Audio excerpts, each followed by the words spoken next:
Magandang umaga mga idol. Ito, tuturo ko sa inyo kung paano maglagay ng teflon dito sa connector, nail connector. So yan, sa mga hindi pa alam, ito lang mga idol. Ito yung guide niya. Ito, yan, yung umpisa niya. Okay. So, ganun din yung paglagay para pag linagay mo dito sa female, pag sinuot mo, hindi siya hindi natatanggal o magbabad-bad.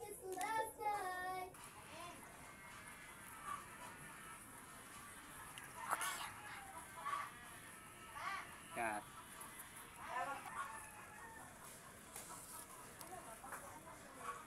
So, ganito lang mga idol. And ito, yung na to, yung groove na to, pag ganyan, pasalubong siya. Yan. Para paglagay dun sa female captor, hindi na siya, hindi ito matatanggal. Yan lang mga idol.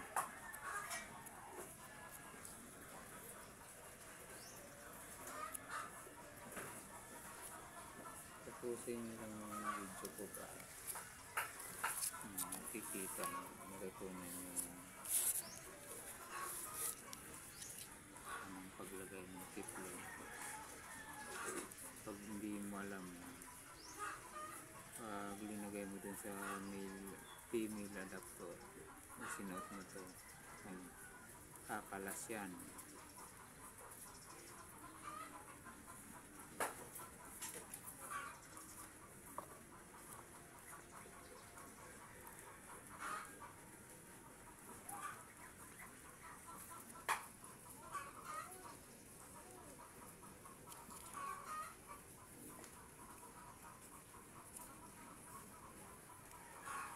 Push mo na yun, push na. Ito mga idol. Yan. Yung dulo. Yung dulo na. Yan.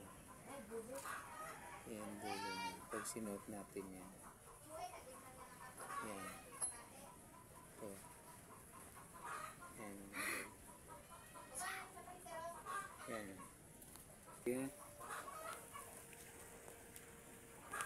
Yan mga idol. Pag sinuot yan. Yan. Pero pagbaliktad yung pagkalagay mo, babad-bad yan. Tatanggal ulit. Pero pag yan, tama yung pagkalagayin mo ng teflon yan. Yan.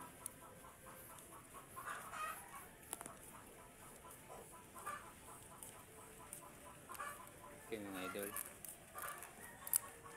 Dito na lang yung video ko. Yan.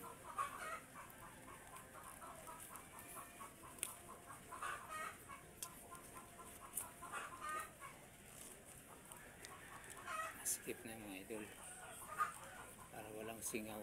Ito pot valve to siya, nalagay sa dulo ng tubos para dun sa pump motor.